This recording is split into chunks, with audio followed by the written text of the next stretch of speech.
Determined এর অর্থ হচ্ছে দৃঢ় প্রতিজ্ঞ বা সংকল্পবদ্ধ।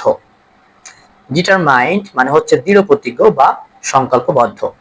So you should be determined to learn English. ইংরেজি শেখার জন্য তোমার সংকল্পবদ্ধ হওয়া উচিত। আমরা বলতে পারি you should be determined to learn English. Okay, number 2 is underprivileged. Underprivileged মানে হচ্ছে সুবিধা বঞ্চিত। আন্ডার প্রিভিলেজড সুবিধা বঞ্চিত। There are many underprivileged students in our country. আমাদের দেশে অনেক সুবিধা বঞ্চিত ছাত্রছাত্রী রয়েছে। There are many underprivileged students in our country.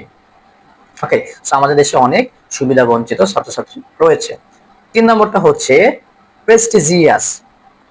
Prestigious মর্যাদা সম্পন্ন। English is a prestigious language. ইংরেজি একটা মর্যাদা সম্পন্ন ভাষা। English is a prestigious language. ইংরেজি একটা মর্যাদা সম্পন্ন ভাষা। তারপরে ডিসক্রিমিনেশন মানে হচ্ছে বৈষম্য। ডিসক্রিমিনেশন বৈষম্য। There is no discrimination in the court of Almighty Allah. আল্লাহর আদালতে বা সৃষ্টিকর্তার আদালতে কোনো বৈষম্য নাই।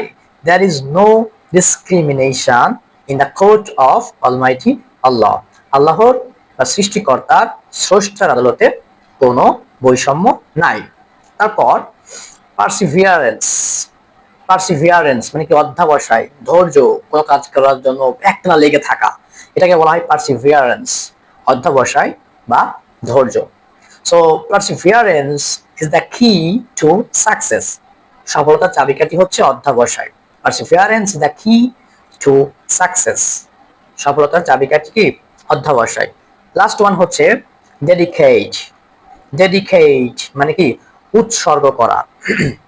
ডেডিকেট মানে হচ্ছে উৎসর্গ করা। সো আমরা বলতে পারি dedicate yourself two learn English. Dedicate মানে কি উৎসর্গ করা। ডেডিকেট মানে উৎসর্গ করা। সো আমরা বলতে পারি dedicate yourself to achieving massive success. নিজেকে উৎসর্গ করো বিশাল সফলতা অর্জনের জন্য। So dedicate yourself to achieving massive success. বিশাল সফলতা অর্জনের জন্য নিজেকে উৎসর্গ করো। So, my dear brothers and sisters, hope that you will enjoy and you will learn some new vocabs and it will definitely help you. So, if it will help you, then stay with us, learn every day. Assalamu alaikum, take care.